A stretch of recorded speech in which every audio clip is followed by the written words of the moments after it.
Well, there's a big difference between just using the adjective schizophrenic, meaning,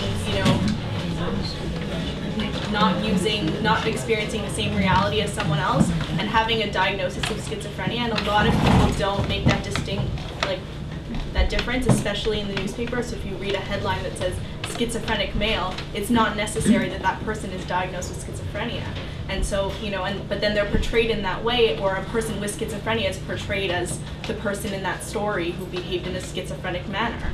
Same thing with the types of, I'm depressed today, or I'm really anxious. Like, some people are, using those labels in a very medical way to overcome and recover from a real disorder that they're fighting every day, versus explaining your mood in a very dramatic way. So it's important, I think, to make that that difference in our everyday language. What bothers me a lot is the use of the word schizophrenic in the media. It seems to be embedded now in our language. Today I heard somebody on the radio talking about the schizophrenic situation, always a conflicting situation. Is that reversible, do you think? Because it's everywhere. And it's a really a stigmatizing affair. Do you think? Well, with work, it can be. I think that's easily reversible. We had all kinds of examples like that in other, we used to call people like cancer. We would never do that now. So that's reversible. The way to do it is, I always say we have to focus on the precise medical language. So when you write about mental illness, schizophrenic is used properly for a person with a diagnosis. It's not used in other ways. So I don't think, in a paper like the Globe, I don't think you'll see it misused anymore. They're much more careful than even a couple of years ago. I've been following it for quite a few years, and often examples. But I think it's reversible, yeah. Mm-hmm. But it's about how do we get rid of labeling and these language problems? It's not legal means, it's education, I always come back to cancer. How did cancer change things? A social movement, not by legal means, etc. It's about awareness and education and calling people on it. When you see that stuff, you have to, the media is sensitive to response. You have to call them on it every time. Yeah. And that's how it'll change. You have to work away at them one little pinprick at a time until it changes. In some countries, they have media watch programs where groups like this systematize their activities, and they scour the media for examples that they find offensive. And then there's a letter writing campaign. Everybody agrees to write a letter, and they swamp the media outlet that was offensive with letters. And that seems to be doing a pretty good job in some places. In Australia it's worked, in the United States it's worked.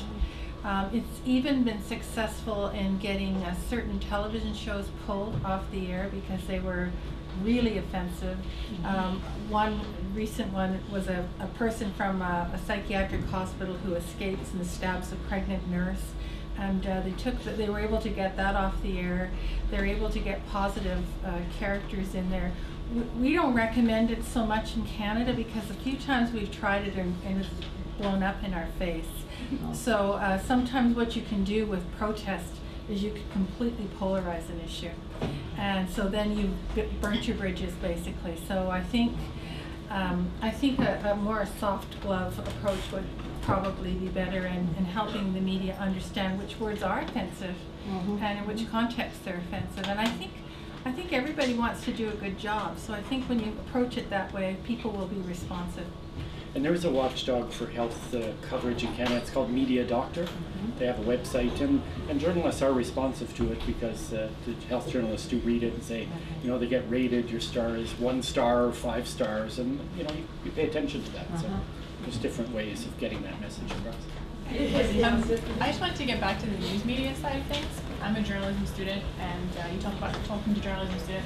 But if you want to write positive articles and you want to write profiles or articles dealing with stigma and awareness, how do you then get editors and producers to run the story? Because they're the gatekeepers for what the public sees, and they tend to go for, like you said, sensational stories. Or I'll let you go first, and then I'll give you my 2 cents.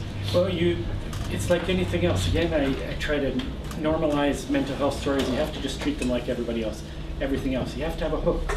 So what's the hook? You know, Sidney Crosby has a concussion. His chance of having depression have grown tremendously. That's the hook. So you have to, you know, we feed off what's in the media already. Journalists are generally lazy. So that's you have to find this hook. So you can tell any story if you have the hook. So, you know, I think editors are open to stories on mental health, just like anything else. We did at the Globe a gigantic package on mental illness, 24 full pages. It cost, you know, corporately, it cost them hundreds of thousands of dollars to do it. Why did they do it? Because they said that people are going to read this. It touches everyone. It was so popular that we did a whole other 24 pages because it sold so many papers. So the market's there. You just have to find the stories. You have to find the people, Mike and Stella. People are willing to tell the stories that have a point to them. And that's the other problem I think we have in the media a lot, is we tell a lot of anecdote without a point. So, you know, what is the point? The point is, Mike's story is you get better, and here's how. The point of someone else's story should be is, well, the workplace isn't accommodating enough, and that's costing business. This is a business story. So there's a thousand mental health stories to do out there. We just have to be a little more creative and a little more imaginative. I mean, not every Montreal newspaper even covered the mental health walk in Montreal, and that's big news. You know what I mean? That's exciting news. That's like breast cancer walk news, and it wasn't even covered, and that's something people want to read or want to attend or want to talk about. You know, you have to just, you do a little bit of digging, but it's like anything else. Like, there's definite news that people want to read out there. Well, I noticed that too, because on a number of news channels in Montreal, they covered like 3 other events that happened that day, but they didn't add in the mental health walk, which was huge. Well, just to look at it another way, not to necessarily use this statistic in the story, but you can use it to think about the audience that's out there. If you consider that 1 in 5 Canadians will experience a mental illness this year, not in a lifetime, this year, that's, you know, 7 million Canadians. And each one of those Canadians has family members, relatives, so everybody is potentially interested in those kind of stories. But I think, as Andre has put it out so well, and I think what was so successful about the stories in the Globe and Mail is that they were real people stories, which people can relate to, and they gave hope and showed examples of recovery, as opposed to saying there is no hope and there's no chance of recovery. It's really turning it upside down and presenting it a very different perspective. But there's lots of stories out there that could be done if you really just put your imagination to use. So thank you to everybody who's participated and shared your voices tonight. To all the speakers, I want to give everybody else a round of applause.